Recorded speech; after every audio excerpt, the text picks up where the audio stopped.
horrible traffic. I came from 123rd and it took me a half hour, so hopefully we don't have any stragglers locked out at the door. Before we get into it, as pumped as I am that the crowd is sizable, I just want to remind everybody, the reason we ran out of food is because we based the food on RSVPs. So if you know a week in advance that you're going to come, please RSVP. If you don't, great. We'll try to account for it, but we did have a bit of a rush. So if you're hungry, rain checks on me. Here we go. That said, we're going to jump into the evening. I'm super pumped. This is one of those topics that I am very passionate about for what I think are obvious reasons. But before we get into all that, just want to give everybody a heads up. Progression kind of stepped up to the plate once again. They're going to be our sponsor for 2015. And how does that directly impact you guys? Well, we were actually discussing raising rates to like $250 per member, but they said, we'll take care of it. Rates probably don't need to raise now. So when you meet somebody from Progression, just say thanks. We really appreciate their support, obviously. It is a volunteer effort here. We're a nonprofit. The only way we survive is with, your registrations and with sponsorships. And the reason we can have awesome speakers is because of people like them. So let's give them a round of applause, actually.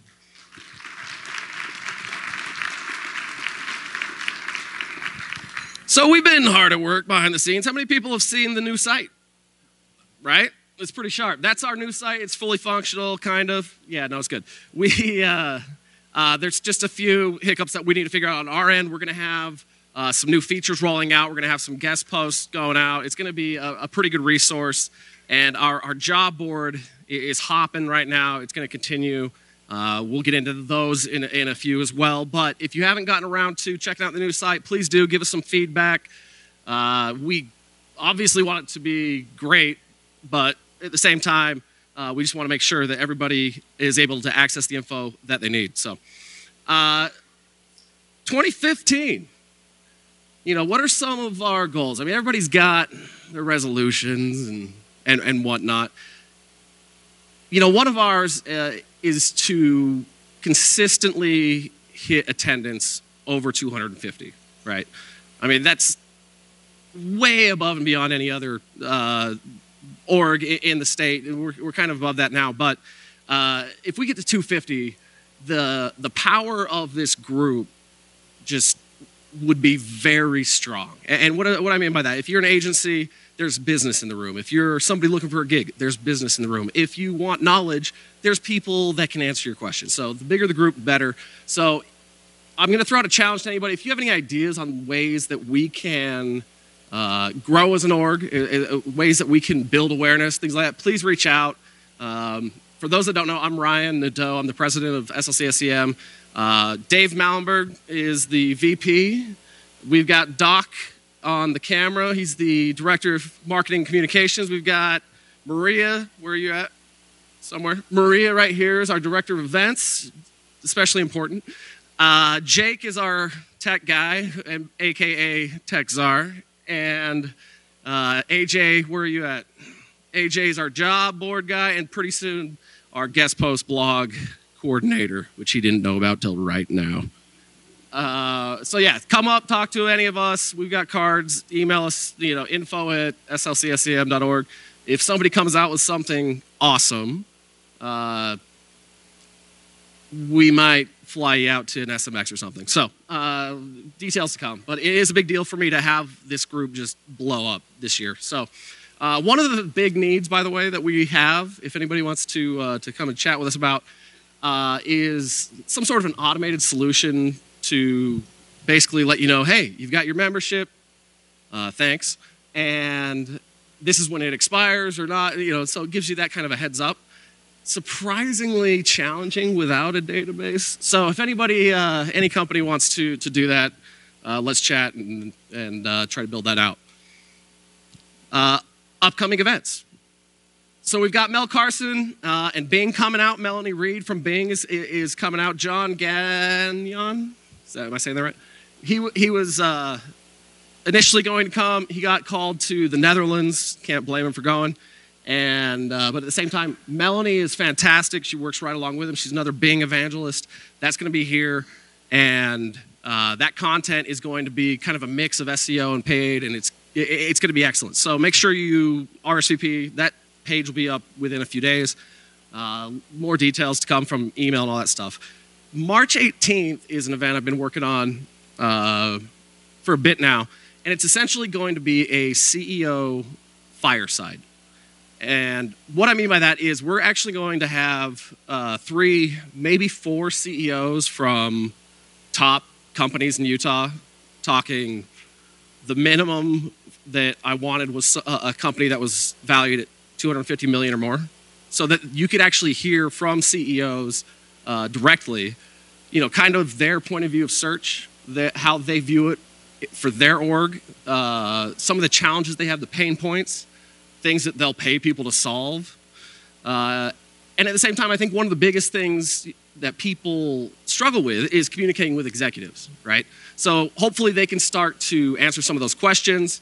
Plus, if you work for one of them, it's always good to have some FaceTime in that environment. So we'll announce who is going to be there pretty soon, but those are kind of shifting as CEO schedules can. So we have a couple of backups, but at the same time, I'm very excited about that one. April 15th is pretty good. We've got Danny Sullivan 85% locked in. So he always sells out the room. So as soon as that is available, make sure you RSVP. That may be a members only event. We're toying with that idea just because he is so popular that we want to make sure that people that do have memberships are, kind of given first priority on it. So more details on that to come, but we're super stoked about our lineup. We've got more stuff coming out, but I don't want to take up too much time. So up next are the current opportunities for anybody that might want to get paid more. Here comes AJ to kind of discuss it. All right. Has anyone seen the SLCSEM job board lately? It is blowing up. Okay, next time I'm going to ask that, I want to see some hands. Really, really excited about the opportunities up here. So the first, let's see. These are progression. Oh, sweet. Thanks for adding those in. Okay, so these are for progression. Obviously, our what do we call them? Our headline sponsor. So there's a VP of brand management and a director of marketing and PR. And brand management. If those look up your alley, I don't believe they're on the job board. We'll get them up. Yeah, or go to progression.com. This was kind of a last minute favor we threw in the forum because they are our headline sponsor. But if these look up your alley, definitely check them out or hit me up. I'll make sure that it gets up on the job board. Still progression. Okay, and they have a paid search coordinator and a paid search testing. So read over those. Those are up your alley. Same deal. Okay, RS Hughes. You may have seen 2 emails go out in the last month, specifically pitching the RS Hughes jobs. So these are really cool. I don't know if many of you know about RS Hughes, but they're a Silicon Valley-based company. They've been around for 40-something years. Is Mark here by chance? Mark Cruiser? Nope. Very stable company. He was telling me all about what they're doing, and old school, but they really invest in technology for their employees. So they're running on the Adobe Marketing Suite, and I think they're using Marin for paid search management, for bid management. So if you want to be somewhere where you have access to all the coolest tools and it's somewhere solid that that there's a future, definitely check them out. So they have an SEO specialist position that's 1+ years of experience there, and they do want testing experience. This expired on our job board, so go right to RS Hughes's employment page to sign up there. They have a PPC analytics specialist and analyst role. So there's one that's about, the specialist role is about 1+ years, and their analyst role is about 2+ years of experience. Again, you're working with, 5 million keywords across multiple platforms. So could be really cool. Lots of big data, lots of fun there. And then ClearLink. Do we have any representatives from ClearLink in here tonight? Yeah. Okay, go ahead and stand up, guys. If anyone has any questions about the position, I assume you guys can probably talk a little bit to it. But this is a director of account management. So you're working with very high-end clients, and you get a lot of experience into some very cool brands. So, and of course, the culture is killer. If you know anything about ClearLink, you've probably heard about it in like best places to work in Utah types of situations. And we have Utah Digital Services. Where's Jesse at? Jesse, you want to stand up? So if you have questions about this position, come talk to Jesse. But this is a digital sales and web analytics person. The idea is, you want to be able to pick apart an AdWords campaign, to spot strategies, to spot ways for immediate improvement, to pass on to the sales rep, and really make clients happy and blow it up for them. So awesome company. Jesse's awesome. So anyway, check that out. You can apply for that right on SLCSEM.org. And then, of course, if you guys have positions, make sure to send them to SLCSEM.org. If you have a premium, the premium posting, the $75 one, I'll announce it like this at the next event. So yeah, I think that's probably it. So I'll go ahead and turn it back to Ryan. Ton of opportunity in Utah right now, and it's just getting bigger. So our board, those positions do get filled rather quickly, so make sure you jump on them if any of them look good. Backcountry also has one that's coming up, so just as an FYI, it's in the paid search realm. I don't know if anybody from Backcountry is here, but anyway. So tonight's event, as I alluded to earlier, is on a topic that I'm kind of big on. I think a lot of search people, when they hear about CRO, they kind of think about it as one bucket of something else, right? It's great, it's very useful, but it's not really an SEO thing or whatever. Not the case. I really, in this day and age, CRO, one of the results of CRO is good SEO, right? So from an organization point of view, if you start to implement CRO principles, think about it. It starts to guide all of your development and your design decisions. Kind of removes the pride element, the political element of getting this on the site or that on the site, and kind of replaces it with logic, I guess. So, I mean, when you want to make more money, this is what you do. When you want your customer to walk away feeling like they got something done, like you solved their problem, this is what you do. So I applaud everybody for coming out. Super Jack, please welcome Sonny Hunt to the stage.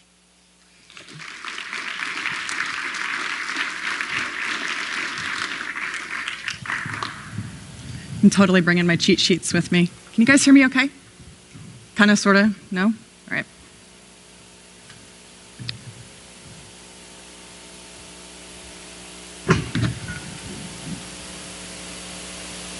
How about now? Better? Awesome. Cool. So I have to apologize if I have to take a coughing break. I have a cold. I'm kind of hopped up on Sudafed, so I have my water and my cheat sheets because I'm a little dumb tonight. So I am Sonny Hunt. Oops, are we doing this? Here we go. That was wrong.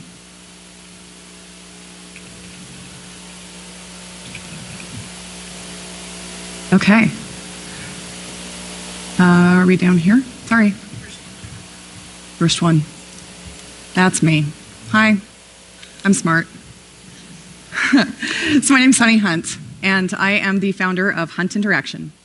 Hunt Interaction is essentially a customer service consulting agency here based out of Salt Lake.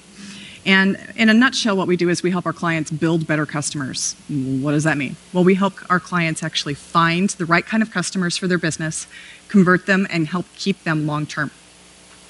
So I'm going to walk you through 4 real-world conversion or customer conversion tips tonight with the basis of the idea that you are not your customer.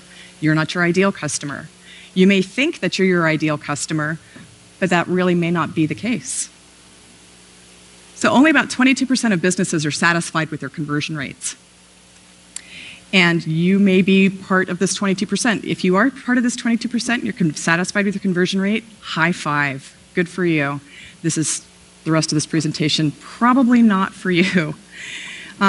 We've all been in situations where we've been locked in a conference room for weeks on end with our marketing teams, trying to reevaluate our content strategies and our value propositions, and just taking a really hard look at our numbers. Numbers may be great, your spend may be a little bit high, conversion rate, it's okay. But in your gut, you know that your conversion rate could be a lot better. And it should be a lot better based on all the level of, all the work and all the attention to detail that you've put into your website, and especially your conversion process. So what's wrong with these customers? Why aren't they converting? You have a really great product, you have a really great website, but they're still not handing over their cash. This is a typical e-commerce conversion rate. Most e-commerce companies have a conversion rate of 10% or less, usually. Every business is different, I just need to qualify that, and every situation is a little bit different and a little bit more unique. So this isn't a one-size-fits-all type of solution. If you're working in a very highly competitive market, or if you're working for a very large e-commerce company in B2C, in the B2C space, seeing a conversion rate of 1 to 2% isn't necessarily unheard of, nor is it uncommon. So if you've ever been there and said that, our conversion rate is stagnant, it's not going anywhere, or it's dropping. Our customer acquisition rate, or our customer acquisition cost is skyrocketing. Our marketing campaigns sucked. Our repeat purchases, they're just not coming through as the way that we really planned on it. And our customer service teams, well, they're whining again about being completely overloaded with customer complaints. If you find yourself saying a lot of these things, you probably don't have a marketing problem, you have a customer problem. The days of marketing to women in a 30 to 45-year-old age range with a household income of $100,000, those days are over, and it's time for us to be smarter and to be smarter with our marketing dollars and to act smarter as marketers. So how do you fix this situation? Where do you start? Well, many of you are familiar with the HubSpot model of conversion optimization, where strangers come through your conversion funnel and you attract them and convert them and close them and delight them. But there's a key problem with this particular model, and the problem is that it assumes that strangers can become your customers. Well, I'm here to tell you, you don't want strangers for customers. And you can't have anybody or everybody who comes to your website become a customer because you just don't have the budget to convert every single person. I'll come back to this in just a few minutes because I've made a slight modification to it. So despite what your CEO or your CFO says, your ideal customer isn't someone who comes to your front door with a fistful of cash and says, "Let me buy your stuff." That's not your ideal customer. And everybody is not your customer. Target knows it, or well, Nordstrom knows it, eBay knows it, Sephora knows it, and Target Canada just found out about it this week. So you honestly don't have the budget to make everybody your customer. Even if your product or service is the best thing since sliced cheese and everybody on the face of the earth could benefit from your product, it's just not feasible. So why should you care? Let me ask you a question. What do you think your business would look like if your customers converted faster, required fewer touches, they spent more, they stayed longer, and they provided more predictable business outcomes? And what would your boss say if you were able to accurately predict the results of your latest and greatest marketing campaign? Would he be thrilled? Would he be excited? I definitely would. So I'm going to take you through a case study. This is TaskEasy. TaskEasy, I worked with TaskEasy as a client of mine, and they are a local startup company. They just closed their A round of funding this past fall, and they are working in a $287 billion market potential. The home maintenance services industry, yeah, it's $287 billion. So if anybody thinks that what their service provides could be used in, or everybody is their customer, it would be TaskEasy. The company is filled with really, really super smart guys. I mean, I learn something from them every single time I'm in the room with them, and they keep me smart, they make me smarter, and they keep me humble every time I talk to them. But they're an early stage startup, and they need to increase their conversion rates, and they also have very specific promises to their board that they need to fulfill. So I'm going to walk you through how they increased their conversion rate on their lawn mowing service from less than 1% to 6.5% in the span of a few short months. I'm not going to walk you through any quick fix solutions or any super duper tricks in order to massively increase your conversion rate, because that's not this story. This story is about a fundamental shift in how they're targeting their customers and how they mold their product in order to meet the needs of those very specific customers. So TaskEasy started in, I believe it was 2012. And being super smart guys and very well-connected guys, the co-founders actually interviewed a lot of their friends, neighbors, coworkers, colleagues, and tried to validate the idea for TaskEasy, which is basically buying services online that you would normally have to shop on Angie's List for or call 5 different providers in order to get that particular service or get someone to come out and mow your lawn. And they got some great feedback from these people. But here's a pro tip for you. If you're trying to validate a product idea, you can't use your own personal network to do this because you're going to run into an honesty problem. People value the relationships that they have, and they may not actually be completely honest with you, and they may not tell you the really painful truth that you need to hear. Additionally, they may not wind up being your most valuable customers. So, tip number 1, business is great. But, so how do you know if you have a customer problem? If your customers only buy with sales and discounts, if they regularly shop your competition, if they return your products at a really high rate and they trash you on social media, and they just give your customer service team just a heap full of crap, you probably have a customer issue. And it's really tempting to go through and fix the low-hanging fruit in your purchase process, because at this point you've probably realized that you have some pretty significant leaks in your conversion funnel, and going through and trying to address those particular issues is really, really tempting, especially if they're really easy to fix, but it's not going to solve your customer problem. So going back to the HubSpot model, yep, I fixed it. So this substitutes the idea that every stranger can be a potential customer for you and adds a filtering process to the beginning of this model, where you need to understand how who your ideal customer is, how they behave, and really what they value. Once you understand that, then you can actually push them through your conversion process a lot easier. So how do you find the right kind of customers? I've broken it down into 4 seemingly simple steps, and then I'll take you through a little bit more detail. So number 1, identify your number 1 business goal. This isn't your number 2 business goal, it's not your number 3 business goal, it's not the top 3. You need to provide focus for yourself and only have one particular goal that you're going after. Then you can actually take your existing customers and segment them based on their purchase behaviors. Once you have your ideal customer base of customers who purchase from you at the rate and the speed at which you need in order to reach your business goal, then you can actually dig a little bit deeper and get a better handle on their values, attitudes, desires, passions, a lot of that fuzzy data that really makes a big difference. Once you combine the behavioral and the psychographic segmentations together, then you can reverse engineer these customers and determine where they came from and how you can actually get more customers exactly like them. So walking through this is kind of a simplified version of the behavioral segmentation that we did for TaskEasy.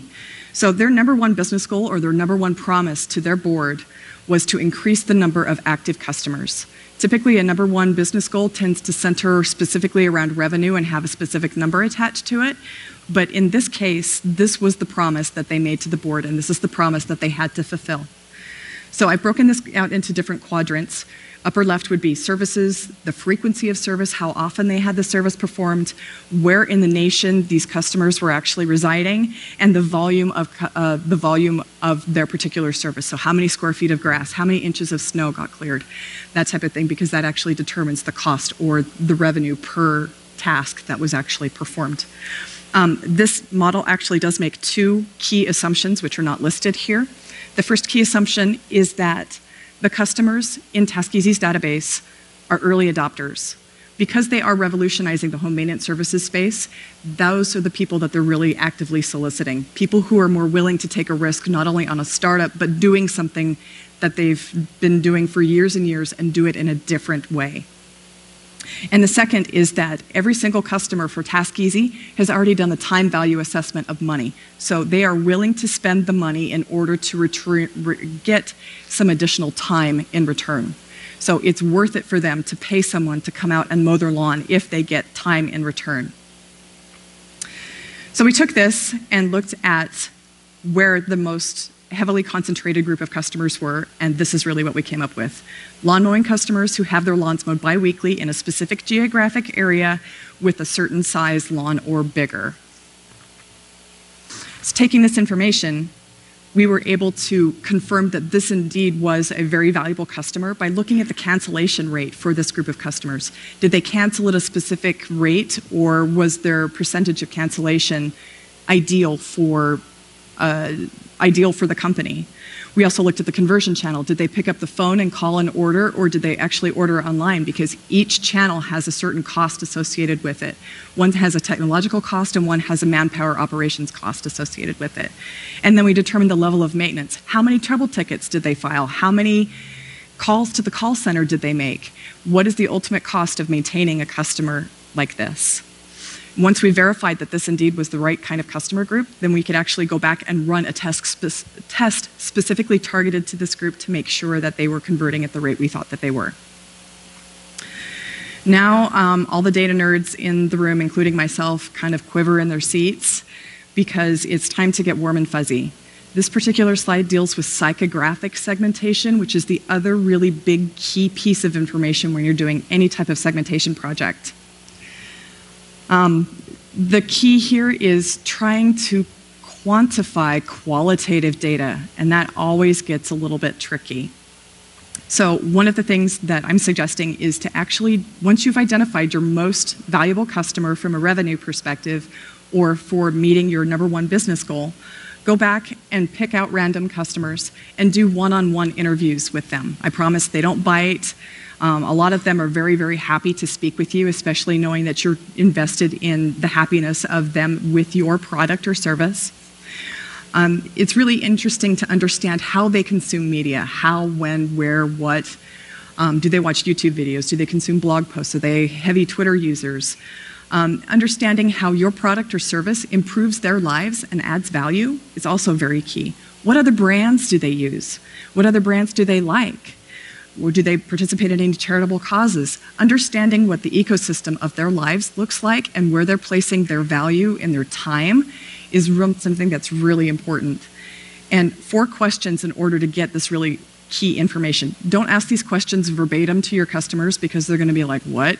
But ultimately, the answers to these questions is what you're trying to get out of them.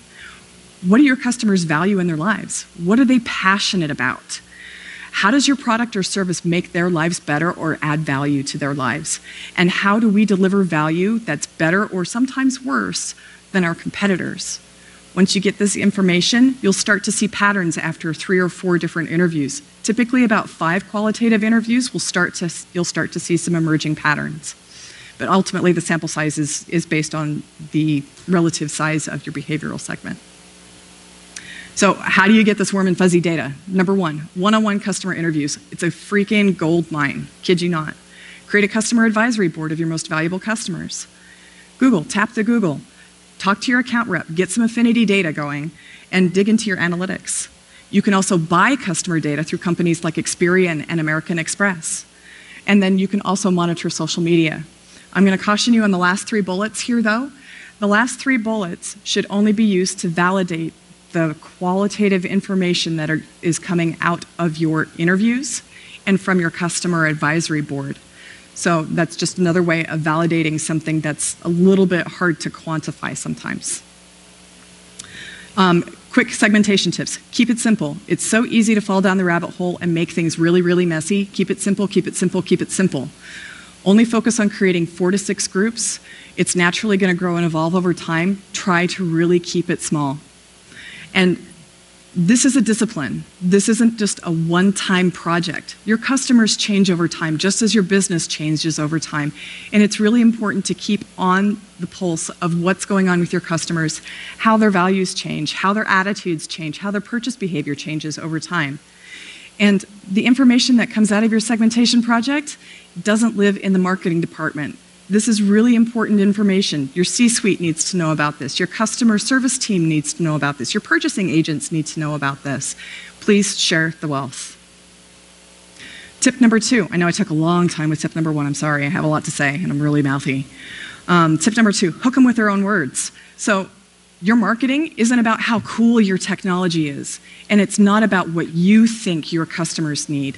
By going through this segmentation project, you know what your customers need, you know what they want, and you know what they value. So you can actually use the words that have come out of your interviews and come from your customer advisory board and use that to craft messaging, to craft content. And you'll start to create a relationship because you're using words that have come from your customers and you're speaking in a language that they understand and a language that they use. We all know customers don't read online. So if they're familiar with the language, all they have to do is scan and their absorption rate will be much higher. This is what we did, and this is the outcome of our interviews with TaskEasy customers. We kept hearing these things over and over and over again. I'd rather be at my daughter's soccer game. I'm too busy on the weekends. I don't want to own a lawnmower anymore. And I need to get the HOA off my back, but I'm too busy to mow my lawn. Every single one of these comments had to do with time, and it had to do with I'd rather be doing something else, but I'm interested in making sure that my lawn looks good. So we took all of this feedback and incorporated it into a landing page. And the key phrase here for this particular landing page, or the headline for this landing page, is, take your Saturday back, we'll take care of your lawn. It directly addresses the need and the specific pain point that our customers had told us that they have, and it provides them with a sense of security. Tip number 3, the optimization 2-step. So the worst thing in the world that any customer can tell a company is, what do I have to do to give you my money? They're banging at your door with fistfuls of cash, but there's something that's preventing them from handing you their money and getting a product or a service in return. So how do you bust through these roadblocks? Simplify. Simplify, simplify. Sometimes that means that you don't offer 5,000 colors of a messenger bag. Sometimes you only offer 5. Sometimes the instructions that you're providing your customers are too complicated or too complex. But your customers will tell you what they want, what they need, and how they want to buy your product, especially when you're talking to them in a one-on-one type of situation. Once you address these big rocks, then you can actually go down and figure out the nitpicky abandonment issues. Like, are your photos not clear enough? Do you need better descriptions for your products? Do you have a big, huge form that your customers are only filling out half of and then abandoning during that particular process? Or you can go through and modify your error messages to make sure that they're intuitive and they're instructive. This is what TaskEasy's purchasing process for lawn mowing used to look like over on the left, and does look like today over on the right-hand side. So the old school way of doing things was one big, huge page because they thought that a single page checkout was efficient and the way that they needed to go. We actually changed this quite a bit based on what customers told us that they needed. So we broke a single page out into a 5-step purchase process. Little counterintuitive, but this is what customers needed. Every single step in this purchase process has a very specific and dedicated task towards it. And instead of overloading customers with information and requests for information, we guided them through the purchase process. So I'm a fairly sophisticated homeowner. I've just gone through a 4-year remodel. I know the make and model of every single appliance in my house. I know the exact square footage. I know where all the screws and the light switches are and which circuit on my breaker panel, thank you, Doc, on my breaker panel turns off what in the house. But if I were to actually look at this old landing page, or this old purchase process, and you ask me how many square feet of lawn I have, there's no way I'd be able to tell you. I have no sense of scale of the square footage of my lawn. So rather than ask an impossible question, what TaskEasy did was they actually allowed customers to illustrate very clearly through an outline process, an interactive outline process, what lawn needed to be mowed, and provided them with a very accurate square footage estimate and a very accurate price to go along with it.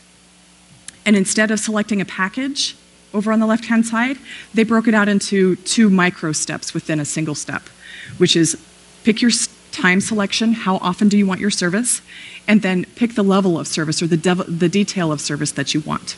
And then obviously we changed the buttons a little bit too. TaskEasy also had another problem. Because they were affordable and easy to order online, they were attracting some unsavory customers or undesirable customers. And when I say undesirable customers, I mean customers who were taking advantage of the 100% satisfaction guarantee and ordering a one-time lawn mowing service to solve a pretty significant problem that they had. The contractor would go out and they would attempt to mow the lawn, but the lawn would be 4 feet high. No kidding, with all kinds of hidden stuff and junk hidden in the weeds. And the customer had a misset expectation. They expected their lawn to look like a soccer pitch, a professional grade soccer pitch, bright green, after the contractor comes out with grass that's 4 feet high. Obviously, misset expectations, unrealistic and no way achievable expectations resulted in really dissatisfied customers. Oops, oh my gosh, sorry. So what they did was they actually changed the pricing coefficient in certain geographic areas where they were encountering this particular problem. There was one particular area in Ohio that they were having a problem with, and one particular area in Wisconsin that they were having a problem with. So what they did was they raised the pricing coefficient, or raised the price per job by 30 to 100%, depending on the geographic area and the problem they were having. And the end result of that was that these customers automatically funneled themselves out of the purchase process. They never completed it, and customer complaints went down significantly, which was a huge relief to their customer service team. And my final tip is don't shut up. For the love of Pete, don't shut up. Continue to nurture your customers and your leads through the process. You can present them with cross-sell opportunities. You can help combat really strong seasonality. You can help encourage repeat purchases. And this is especially important for startups in a beta or an invite-only launch. Don't let them forget who you are. For the love of Pete, please continue the conversation and continue to build that excitement. I'm gonna give you an example. Instacart. Found Instacart a couple months ago, and I was like, oh yeah, sign me up right now. I have a grocery list. I'm willing to pay the premium. I want this today. Well, I signed up.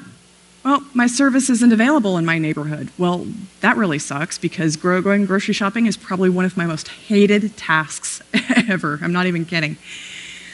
But I haven't heard from them in 3 months. Where do they go? I haven't received a single email. There's no excitement that's continuing to be built. And so now when their service is actually available in my neighborhood, I, as a customer, am gonna have to start the evaluation process all over again and determine whether or not it's worth my time and attention to actually convert. So basically, they just lost a potential customer who was willing to pay a really high premium to avoid having to do a really hated task. Here's another example. Anyone remember the Facebook killer Ello? Anyone? Yeah, so I signed up for an invite. It's been 4 months. I've heard crickets. Chirp, chirp, chirp, chirp, chirp. Huh? I think I have one. But again, I haven't heard from them in like 4 months. So how are you supposed to build a social network if you're not being social yourself? Good question.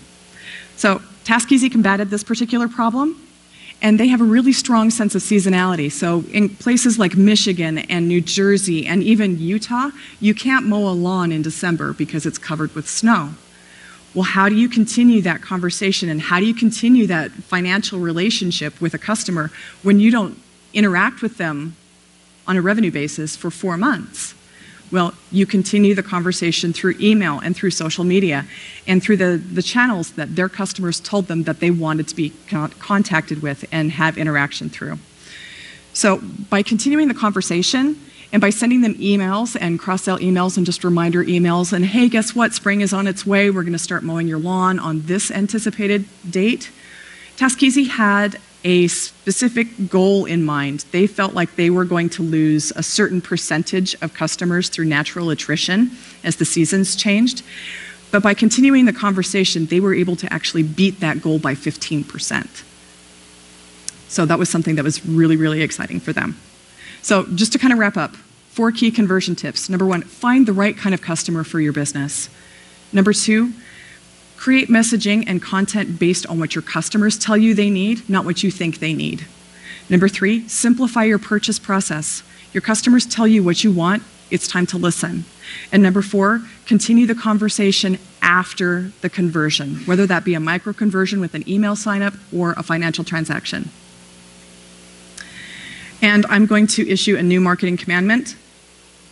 Know thy customer before investing time or cash. Because if you don't, you're wasting both. Thanks. Yeah, and I am kidding about don't stalk me.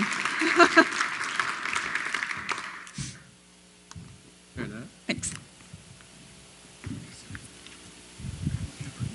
Right on. That was fantastic. You know, as a real-world equivalent or offline equivalent to follow up on the nurture side, when I was doing Chevy's paid stuff, during my interview process with their execs, they said that's exactly why it's so important for their dealerships to get you to do their service. They wanted to keep touching base with you. They wanted you to get comfortable with them because when it's time to make that purchase decision, you're not going to go somewhere else.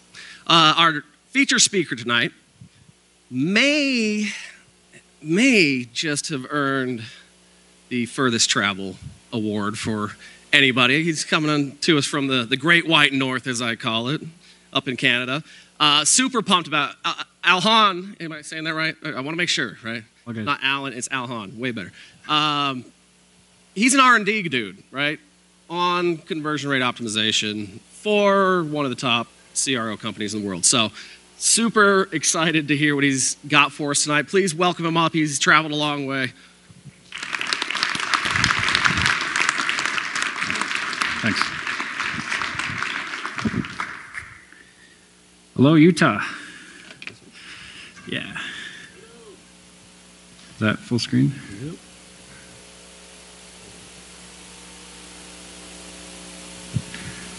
Okay, great. So I prepared a slide especially for you guys. The last time I visited Utah was when I went to Four Corners. That's not me. That's my thumb at the top. I was on a cross-country bicycle trip, and I just happened to go through Four Corners, and you know, I saw some buildings and some things, and I was like, okay, great. I'm going to find water. I'm going to find food, some shade. It's going to be great. I go, and it's just, you know, nothing. So expectations were here. Had to pay to get in. I'm on a little bicycle and everything. Anyway, but it was actually during this trip that I decided to make a career change and move from New York, where I was doing primarily SEO, and actually grew a team of marketers at an agency called Blue Fountain Media, and instead to go to Vancouver and focus on what I really love, which is conversion optimization. So now I get to do conversion optimization all day, every day, with a nice small team of, you know, it's a very sort of little startup. We've got a similar culture as you guys have here in this area. A lot of new companies starting up. I don't know if, has anyone heard of Unbounce? Right? They're our next door neighbor. We look into their offices, we say hi, they say hi, you know. So that's Vancouver. So it's become a weird hub of conversion optimization just by chance. So what I do there is a lot of R&D in the space of conversion optimization. We're running a lot of experiments across different industries, different sites, and what we want to do is make sure that we learn things from each project and can then improve our services as a whole. So I look at all our projects and try and pull out learnings and insights from those. And what I want to talk about today is you know, what happens when you take all those best practices out there that you read on blogs and, you know, those UX basics or the everything you've learned about information architecture, and you've applied them to your site or you've tested them, and now your A/B testing program has plateaued. What do you do? Right? Where do you turn? What is the next step? You've already tried everything your competitors are doing. Say you're already ahead of them, but you want to keep going. You know, where do you go next? So the reason we even talk about best practices is because they save time, right? There's all these little shortcuts that we use, like, you know where to put your lead gen form, or you know that you should probably use bullet points instead of big fat paragraph text. You know that you should probably reduce your load time, and then there's always the perennial question of what color should the freaking button be? Which I'm sure I'm going to get that question today. And the thing is, you know, what really is a best practice, right? There's so many blog posts out there, and being a former SEO, I know what link bait means. I've done it, okay? You write that one great blog post that's, you know, just completely demystifying some long-held belief, and you ran that one experiment where that one thing worked that one time, and there you go. Now you've got you know, red buttons are the way to go, or, you know, this year it's fuchsia, whatever, right? There's all these conversion rate optimization blog posts that purportedly are providing you with all these new best practices. Right? So I'm going to tell you why most of it is a bunch of bullshit. This is a client of ours, you know, medium-sized company that's, you know, sort of not totally online, half offline. They do custom cabinet design. So you give them your measurements, say, here are the measurements, and here's a style I'm looking for. They will design it, and they will ship it to you all for free. You just have to pay for the materials. And their primary goal was to get visitors to come and request a free professional design. When you click on that button, you get to their free professional design request page. Right? Now, any one of you could work on this page, right, and improve it. You know, do I need to read this paragraph text at the top of the page? Why is there a button that says get a free design when I just clicked a button that said that? Why are these other buttons here when I'm clearly on this pathway to accomplishing this other goal? And how long is this form? Right? Why does it go on forever? Right? I have no idea. It's going, you know, way beyond the fold. So, we being the conversion optimization experts we are, we designed a beautiful form. You know, we consolidated some of that copy. We weren't certain, you know, our hypothesis was not around the copy being unimportant. We just found that it was a little bit overwhelming. You know, we thought it still had a place on the page. We took the form and we redesigned it. Form labels at the top, right above the fields, so there are fewer, you know, eye movements, right? Nice, even form fields. Consolidated some of the other copy around calling or faxing in information, which we did not track a lot of faxes coming in. And so we ran an A/B test, and this is what we do every day. We launch, you know, maybe 1 to 2 experiments a day, and each one will run sometimes as short as 2-3 days, sometimes as long as a month. Right? It depends on every website's traffic to conversion rate ratio. So there is something that was too easy about this project, and we were right. The newly optimized, best practiced page actually performed 12% worse. So we got 12% fewer people to fill out variation A on the rate. So being a conversion optimization company, this is the worst thing that can happen. You know, it's basically, and it's not like sometimes you know, before when I was at a web design company, you could just design a page and client doesn't like it, okay, you tweak it until they like it, and then there you go. Here, you don't get to do that. I mean, you can tweak it as much as you want, but if the numbers don't improve, you're screwed, right? So, luckily, though, we don't usually have only one variation. We actually have 5 to 6 variations in each experiment, and we use a 2 factorial approach to it. So we kind of build isolations on top of previous changes. So in variation B, what we did is we took the same exact thing as we had in variation A, and we just added one element. What you get. Because we did some qualitative surveys when we began the project and found that a lot of people weren't sure what they were filling the form out for. Like, what am I going to get? Like, they said that exact thing. Like, what do I get? So we added the module. It says, you know, you're going to get a custom layout. You're going to get your complete installation instructions. We even had a video of how they're able to achieve that process of being able to deliver on those promises. Turns out it really mattered. And variation B overcame that 12% drop that variation A was seeing to result in actually a 20% increase. It's like big whoop, right? But that actually represented $1.4 million in revenue per year. Just that change right there.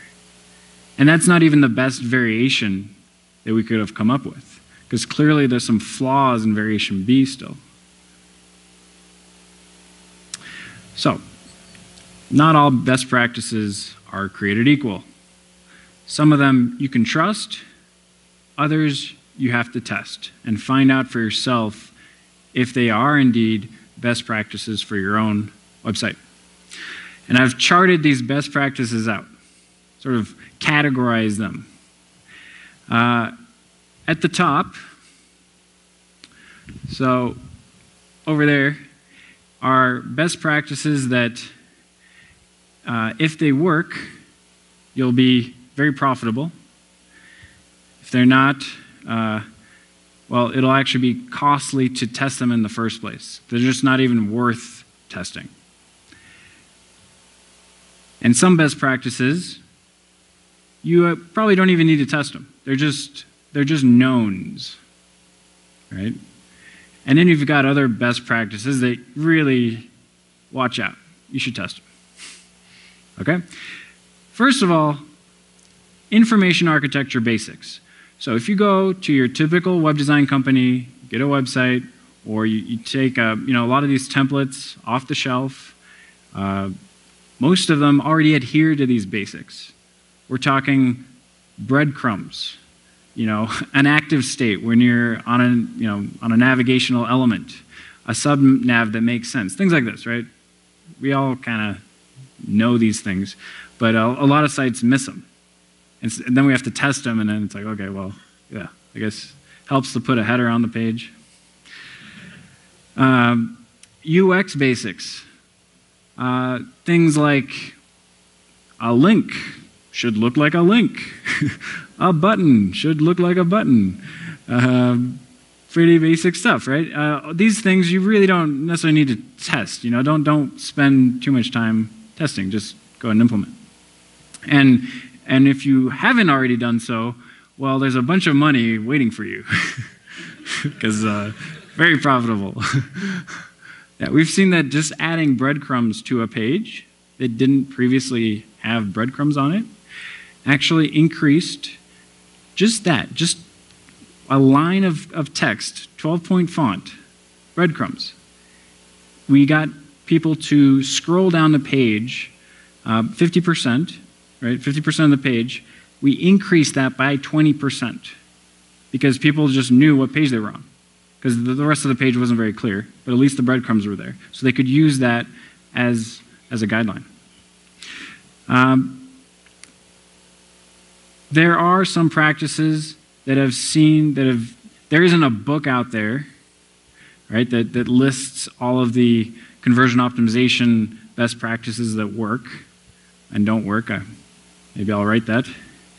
But there are a few things. For example, at Wider Funnel, we have always tested homepage carousels. Right? You go to a site and the carousel just keeps moving. And you're about to click it, and there it goes. Well, we have never, in 7 years, seen a carousel that automatically moves win against a static image. Just show me an experiment where it does, because I have not seen one. So there are things like that. Same with security badges on checkout carts.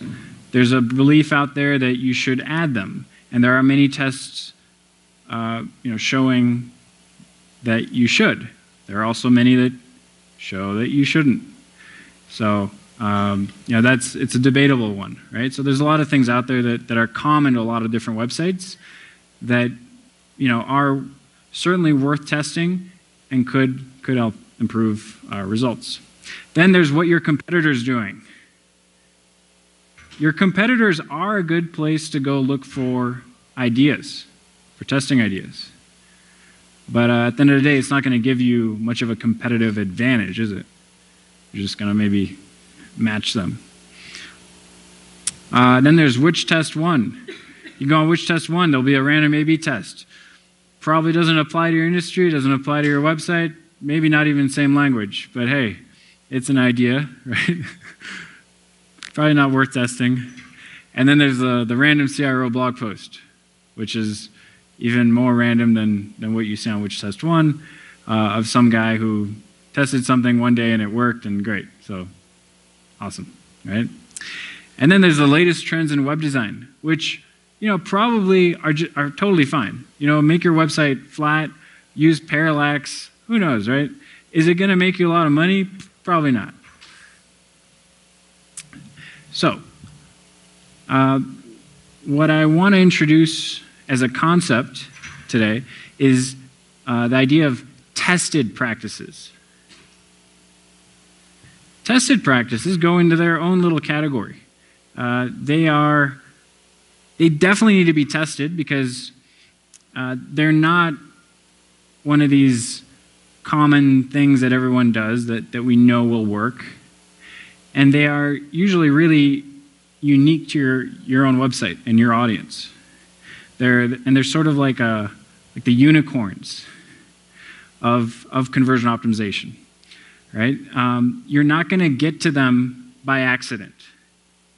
You're not going to uncover your own unicorn just by changing random things on your website.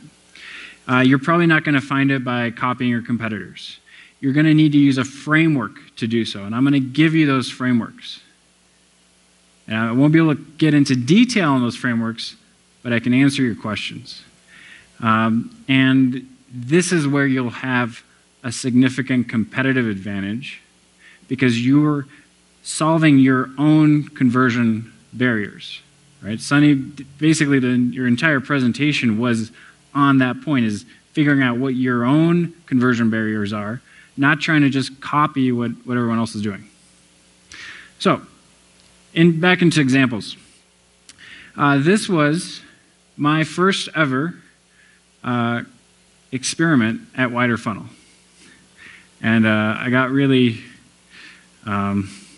spoiled. I got lucky on this one. But in my first experiment, I said, you know what? You know this whole button debate about what color buttons are the best? Let's settle that for once and for all. So we had a client in the healthcare industry. On their sidebar, they had this little module. So this is getting a lot of eyeballs, not a lot of attention, because it's just a repetitive element. And it was a module advertising a free kidney health education class. So you click, you put in your location, and you register. It's a pretty lengthy process. A lot of motivation needed to get through that. You know, obviously later on we tested value proposition and things a little more important than button color. But we like to get started with a quick, easy test, just to make sure that things are working, goals are tracking, right? So we kind of were like, hey, let's solve this age-old problem of button color. So we had a green button and we had a blue button. All right. So who is for the control? The yellow on yellow button. Hands? Hands? No hands? Okay. Oh, we got one. You know what, sir?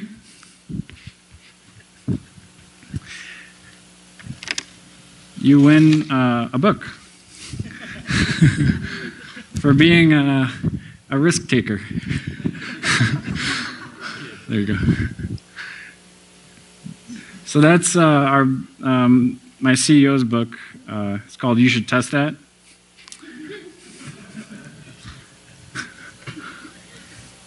All right, green. Okay, and blue. All right. Well, speaking of jobs, we are hiring at Wider Funnel. We've grown twofold for the past 2 years, each year. So if you're looking to get into conversion optimization, become a strategist, let me know. So variation A. How much did variation A increase conversion rates by? So this is signups for this free kidney health class. Just over 30%. We're dealing with a really small conversion rate base. So, no, this did not revolutionize their business overnight. Yeah, no, don't go around changing button colors. And blue.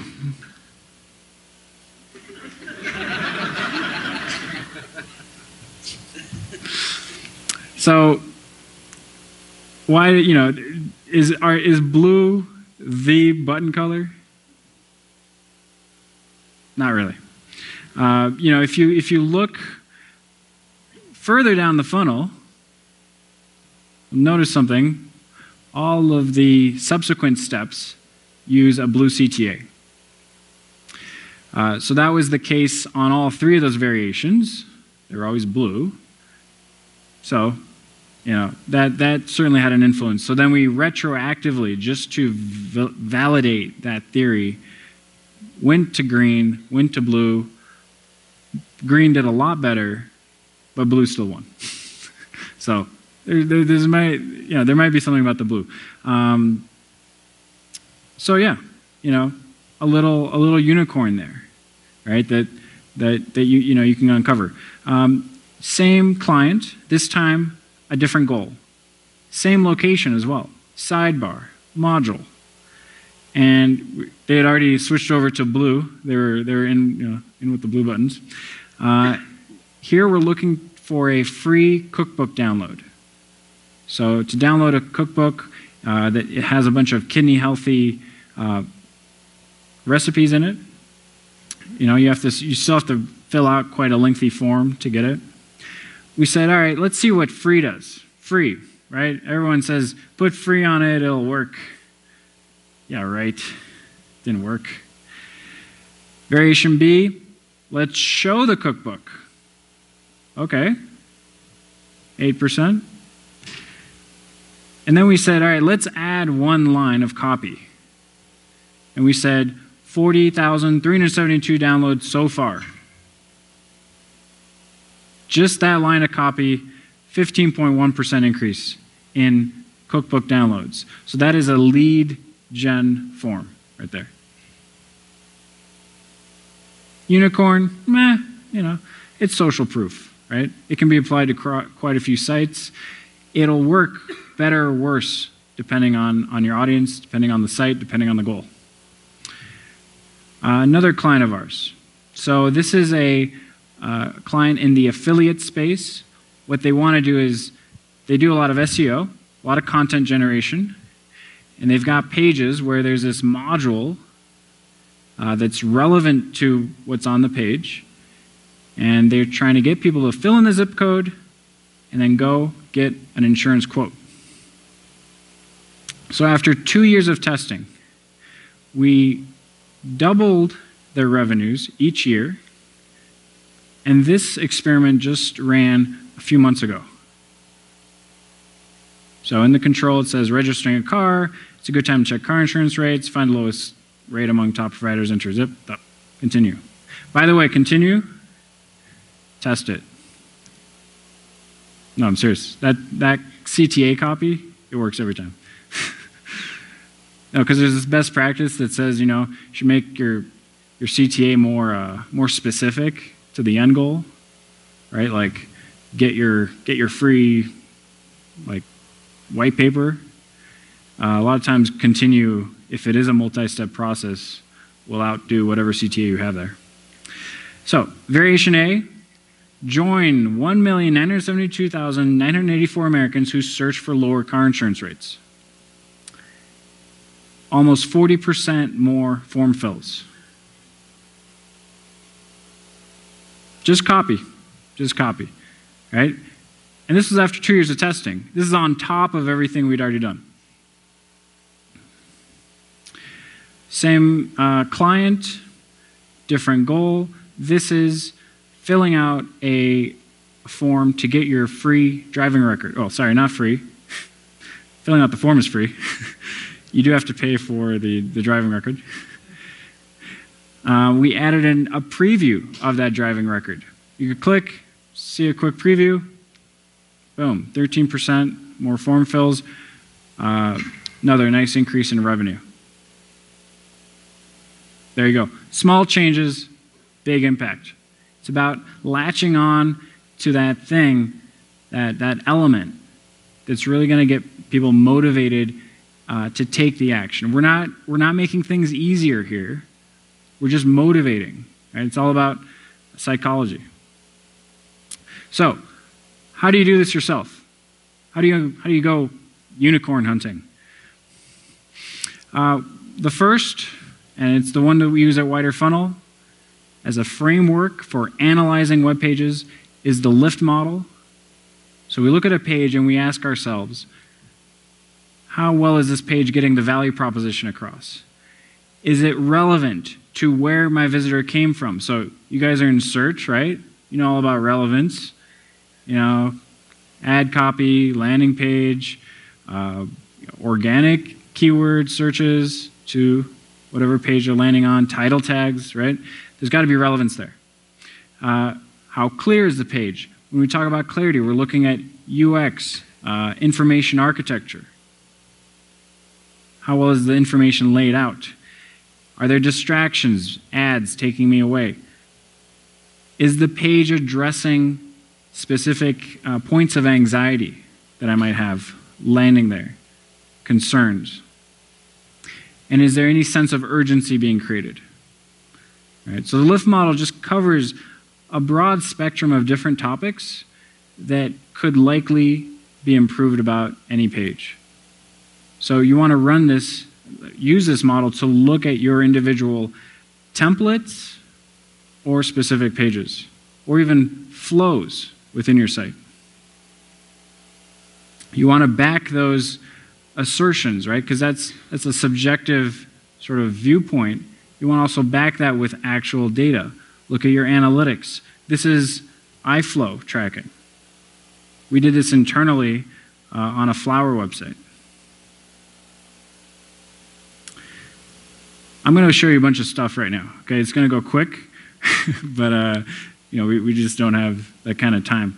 But I think the frameworks will help you kind of get started thinking.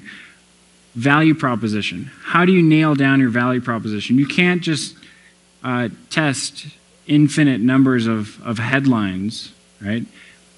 You have to try to condense that list down to the few that you think might really work. So when you're trying to nail down your value proposition, there's a few things, right? There's what your customers want, there's what your competitors offer, and there's what you offer.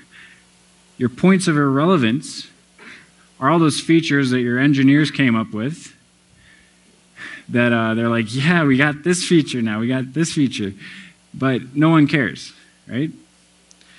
And then there's everything that you do, that your competitors do, and that your prospects want.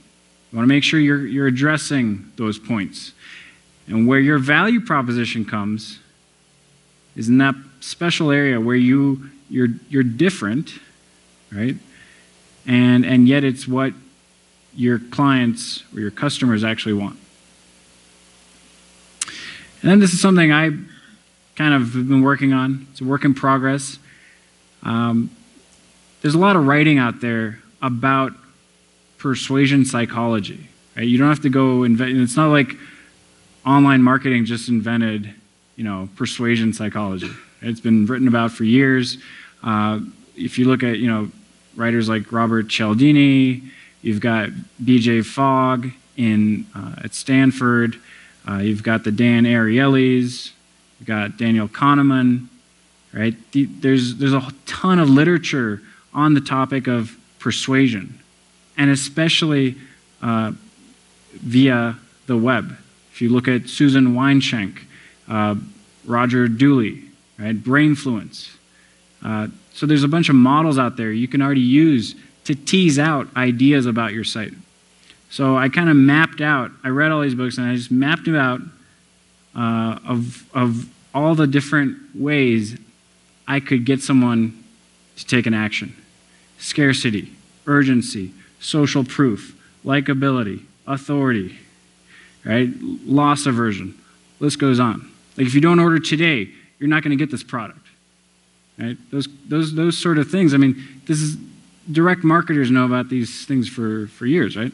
It's nothing new. And finally, you have to be rigorous in your testing. You can't just take all these ideas, run tests, and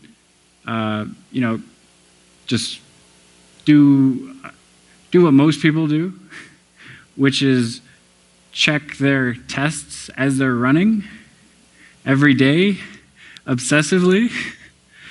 When you launch an A/B test, your results are going to go up and down. You're going to hit confidence. You're going to go out of statistical significance. You're going to hit confidence again and go back down. You have to let your tests run and really get ideally a few hundred conversions in each variation before calling an experiment. You're making business decisions on this. You don't want to be, just don't even bother testing, right? If you're not going to really be scientific about it. This right here is an experiment that Optimizely ran. So Optimizely is a tool that does A/B testing. And what they did is they did an AA test. So 2 pages, exactly identical. And during the test, at one point, one page hit statistical significance over the other. It beat it. And then the opposite happened. And then, a few days later, boom, it's back. It's beating it. It's the same page. Right? So there's a margin of error. There's a margin of error there. And so, it's possible that there are marketers out there, their entire careers, they've been tracking just error, right? And not actual conversion rate increases or decreases. And finally, every time you run an experiment, you're going to gain some insights. Here, we mapped out one of our clients to see what that looked like. We said, okay, we ran an experiment here. We gained X amount of more revenue. And then we learned a few things, a few hypotheses that we believe were validated. And then we took those and we shopped them around to other experiments and did it again and again and again.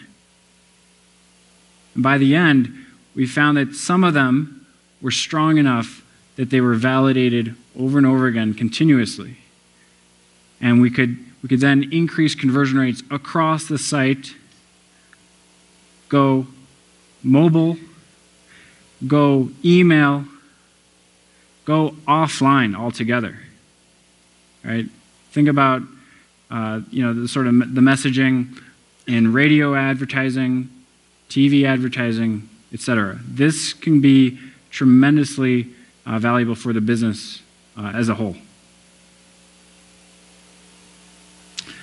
And finally, I recommend, if you have a chance, take a look at You Should Test That. It's the book written by my mentor and CEO, Chris Goward.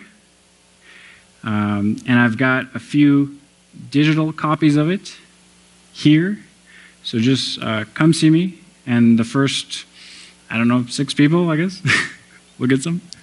Or no, you know what? The first 6 questions, actually, we'll get some. Yep, thank you very much.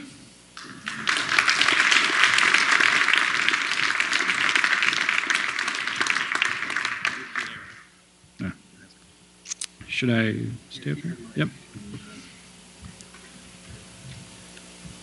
Okay. Hopefully, you guys are as jacked as I am and also see how much work you have to do. Q&A. Hopefully there's a bunch. And Mallory?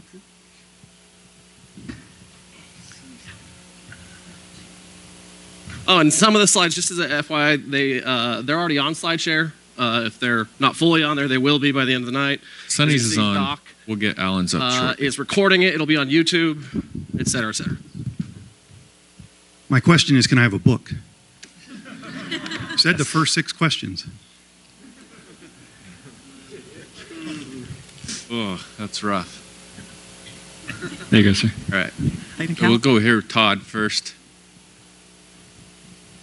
Thanks. So just a quick question on how do you know when you have enough data to make a decision? So this threshold is my big question. Yeah.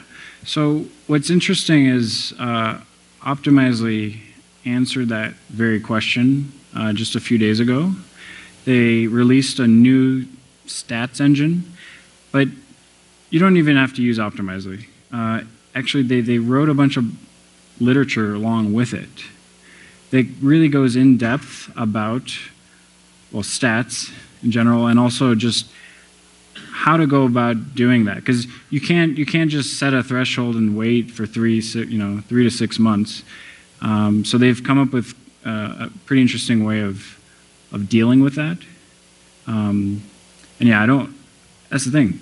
I don't even have a good answer for that, because it's at the end of the day, you do have to wait quite a while sometimes, and you're not even sure if you're tracking, if the difference in conversion rate is attributable to any of the changes you've made, right? So there is a lot of unknown, but I would say, try and test bold, right? Make bold changes if you're dealing with low traffic or low conversions, and always do an AA test as well to see what's the possible margin for error. There you go. Over here. You may have said this, but I didn't catch it. What tool do you recommend for the eye tracking? Like, how do you do that? Yeah, eye tracking. It's probably one of the most challenging things to get into. So we found an open source tool that piece of hardware you can buy online and actually put in your own office without headgear, without all this other stuff that can be really expensive. If you can shoot me an email with that question, I can get you the exact details on it. Yeah. Okay, this one's for Ahlan. Sorry, that was really loud. So you went through all the motivations that you tried in tests. What was the motivation that you found to be the strongest? Social proof. Yeah, when, it's the sense of, well, everyone's doing it, or if 2 million people have done it, can't be that bad.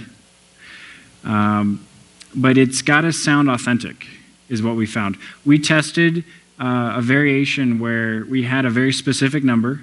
So then what I showed you, 1,978,900 something, against 2 million, and 2 million lost by 12%. Right, so, and then we tried 2.7 million, and that did only 5% worse. Right, so the number is important. It's got to sound authentic. So we want to test the sensitivity of visitors to how specific that number actually was. So just follow, is that number dynamic or is it just whatever number you pulled out of the air when you created? Well, we didn't pull it out of the air.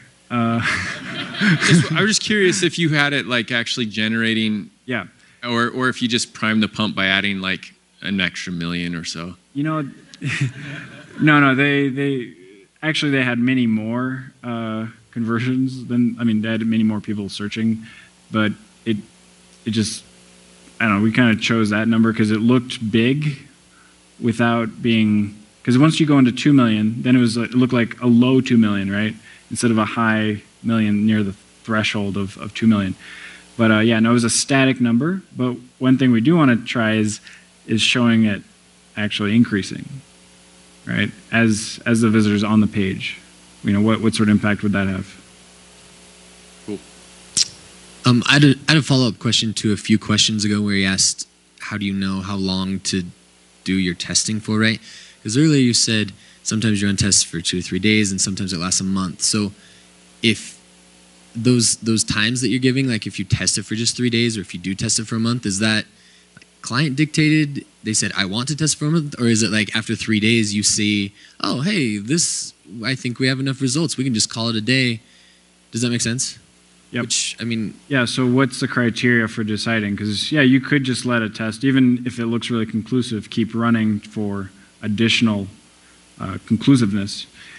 A lot of times it is client not dictated, it's more the client environment dictated, where, for example, if you've got a flowers website, it's changing all the time, right? And we maybe have only a 2-week window in which to run an experiment on a, say, homepage. And therefore, we kind of plan a test that we believe is going to be able to run out in 2 weeks. So we'll only put in 2 variations, right? But the longer ones, right? We never want an experiment that runs past 2 weeks, actually. But the longer ones is because of not usually low traffic, but actually a low conversion rate. Right? You can have a ton of traffic, but if your conversion rate's really low, it's the same as having a low amount of traffic.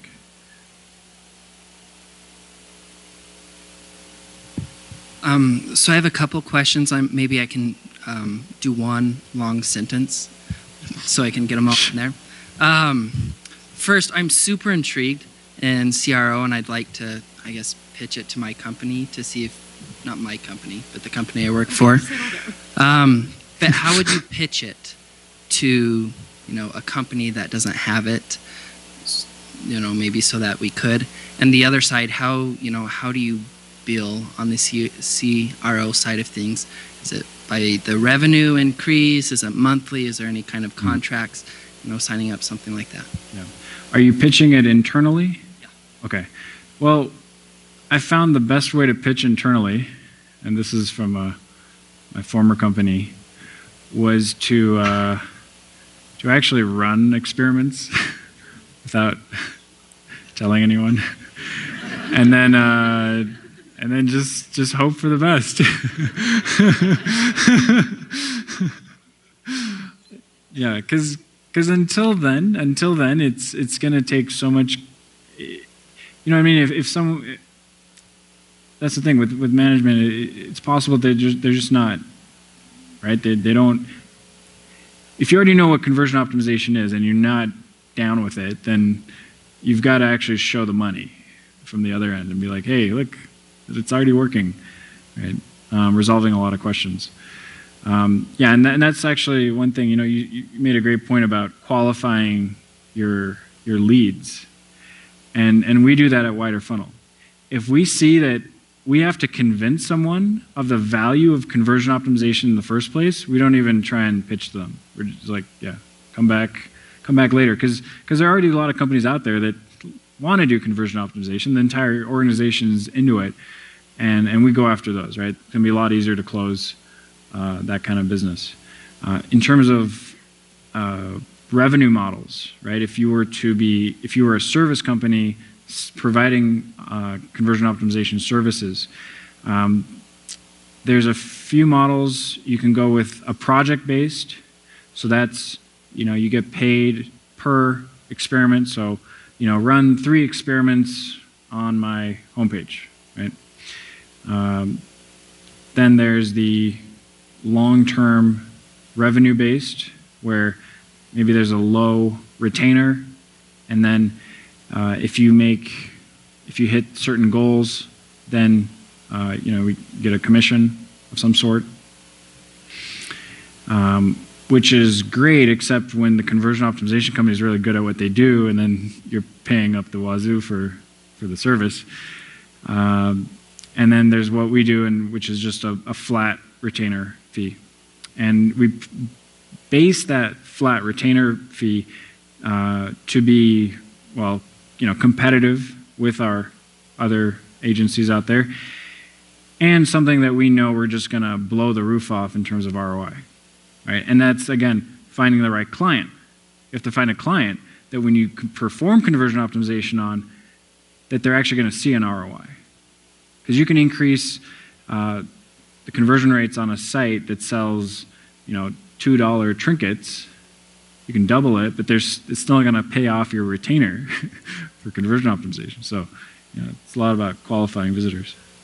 One suggestion that I have, if you're trying to sell it internally and you have access to a company dashboard, you understand revenue, gross revenue, net revenue, that type of thing, go ahead and do the calculation and say, if we were to increase our overall site conversion by this %, this is how much more revenue we would actually get.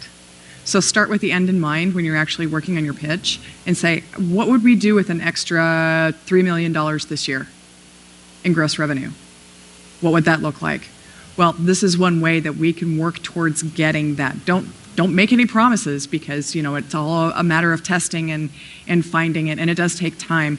But if you need resources, especially like IT resources and QA resources, in order to actually start the testing process, because sometimes it's not just a lone wolf operation, start with the end in mind. Say, this is how much revenue we could make if we would increase our conversion rate by X %, and just make sure that it's reasonable, so that you're not over-promising. How would you guys recommend reaching out to customers in order to get qualitative information? Great question. Honestly, what I've done in the past is I usually start with, because I'm an outside organization working with clients, I usually have someone within the organization, usually the operations director or a customer service manager, reach out with an email with that domain on it, so taskeasy.com, and say, hey, we're looking for ways to make our service better, and we wanted to have the opportunity to chat with you. Is that something that you would be willing to do for us? And usually if it's a one-on-one type of email and it's not just blasted out to everybody, and it actually comes from a real human, you'll find that you'll actually get a really great response rate. And at that point, you can actually hand it off and say, excuse me, you can say, this person is going to be contacting you. We're working with this company in order to make sure that we get the most honest feedback possible, so don't worry about hurting our feelings. We really want to know how the service is working for you. We want to know how the product is making your life better, and we just wanted to take 15 minutes of your time to have a quick conversation. And it works like a charm.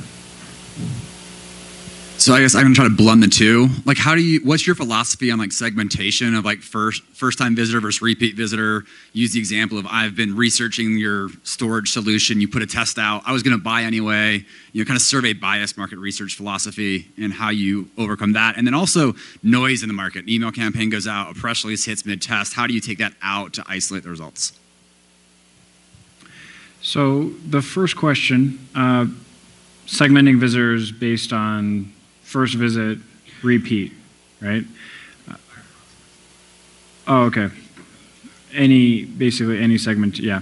So what we like to do is actually launch experiments to everyone, because at the end of the day, if we can get a conversion rate increase across the board, we're gonna get that ROI, right? It's gonna work. But what we do afterwards, after an experiment is run, is do post-analysis and look at these segments after the experiment is ran to then see if there's something peculiar about any one of those. But then you're dealing with much smaller sample sizes, so you got to watch out. Like that one IE6 visitor is just doing random things. Don't worry about it too much.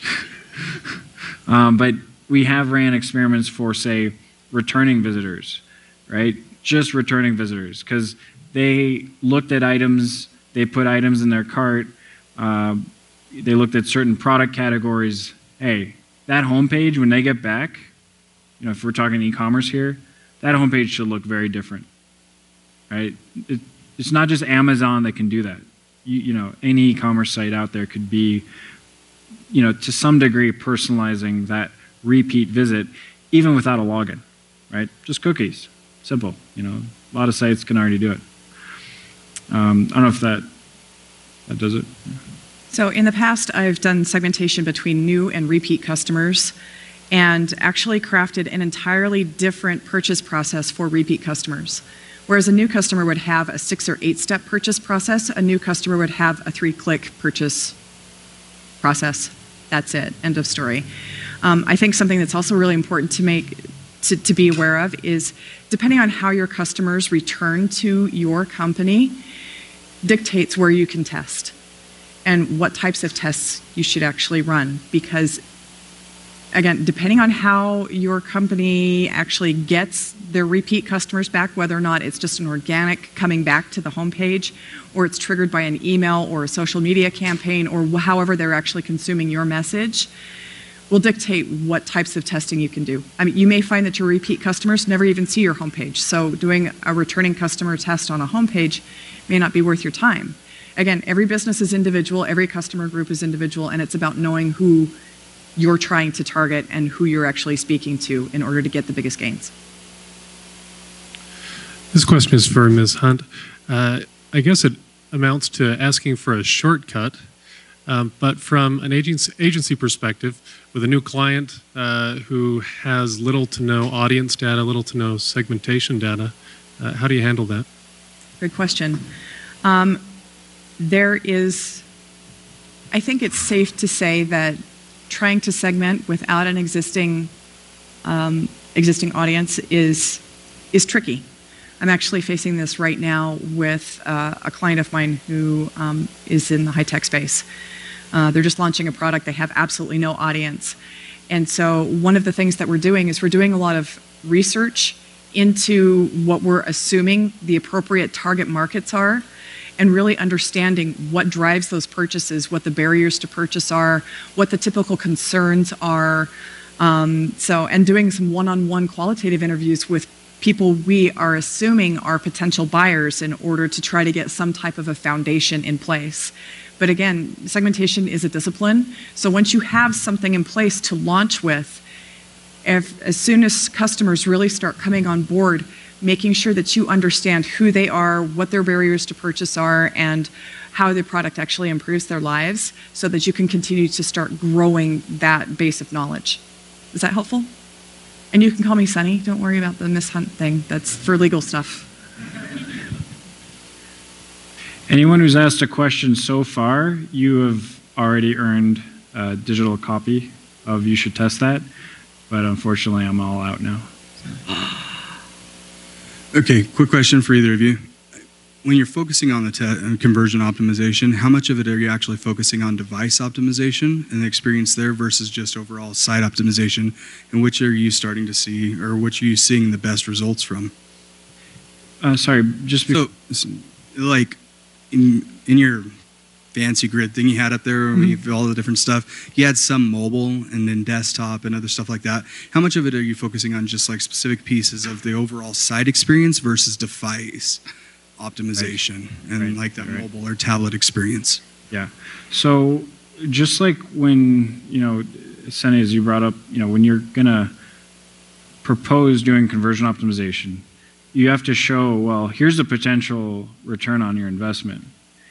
And we do that before we start anything and look at it on a testing opportunity level. So, for example, e-commerce site, product detail template, right? That is one testing opportunity. You can target that page. You can make changes to that template. So you can say, okay, if we say increase conversion rates of the visitors who hit this product detail template, sales are going to go up X, right? And so we do that on desktop, tablet, mobile. And sometimes mobile is up there, right? Because there's already enough traffic to justify spending time and effort.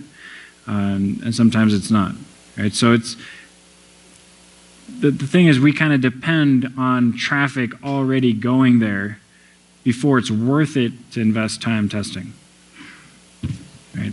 Unless, and then there's that tricky part where it's possible that conversion rates are just really low on mobile, but that it's getting high traffic, and that there's no, you know, when you look at it, there's no reason the conversion rate should be so low. So that's when we say, okay, even though it looks like there's not a lot of existing conversions, and if we increase it by 10%, it's not going to matter a lot. Maybe there's a lot of potential for increase. So maybe we're going to be able to increase it by 90% versus 10% on desktop. But yeah, it's all about ROI, really. Okay, I got a quick question, hopefully. A few years ago when I was in school, took a design class, and they had us read this book called The Inmates Are Running the Asylum, or something along those lines. And they really pounded the idea of having a persona set up for your potential clients. And they gave us some examples of you actually find a picture of a persona, or find a picture that represents this person, which isn't a real person, but they have all of the attributes of your perfect customer. I'm just wondering if you guys use those, actually call them personas, have pictures or names, or even, or if you use that in what you do. Sure. I mean, I think using personas is great as long as they are based around data and it's not something that a creative director just kind of whipped up saying, oh, we think it's this type of person. And this is what he looks like, and he's got really cool glasses and a turtleneck. But as long as that information or that persona or that person has data to back it up and it has research and you've done your due diligence, great, use it. I mean, if it gives you inspiration and kind of makes things real for your persona who's Donna or Paula or Joe, great. Whatever you need to do in order to keep that in mind when you're actually crafting your messaging or optimizing an experience or thinking about a new product launch. Yeah, and along the same lines, what we've done is actually test for personas. So a lot of companies will come in with their list of personas, and here they are, and these are people visiting our site. So we'll find out if that's actually the case, and provide them with calls to action that would be typical, like be representative of that persona, and that would speak to their needs, right? And then we're actually able to track, well, here's what percentage of your visitors are actually in this persona. So a lot of times you see personas laid out, you know, on a PowerPoint, and they're all, it's like 5 columns, right? Whereas it representatively or proportionally, it should be one column should take up 90% of the space, because most of the visitors are that persona, and then, you know, there's a bunch of other ones. So instead of dividing your site up into 5 equal spaces, maybe focus on the one that's actually going to matter, and then, you know, always provide those segmentation paths for your other personas. Just don't let your site get overridden by, you know, just dividing it up into different hallways. Question for Sunny. I'm actually not a marketer. I'm a product manager. I work here at Adobe, and a big part of my job is what you said, user interviews, sitting down face-to-face, understanding how people use technology to solve problems. Mm-hmm. But my customers are marketers, and I find that that's not often in their toolbox. They either just don't do it, they don't think to do it. So for this group, what can you say as far as things that prevent marketers from actually getting in front of their users face-to-face? And how can they better get that into their workflow and justify the cost of that to their management? Good questions. So how do you actually convince marketers, number one, that this is really important, and how do you actually, or what are the barriers? Let's start there. Time is always a barrier. Everyone has, and every marketer, I don't know a single marketer who doesn't have a pending list of 1,000 different projects weighing down on them from various portions of the company, let alone their own projects and their own priorities. How you can really convince a marketer that this is really important is by showing them different case studies and showing them examples and trying to find the time in order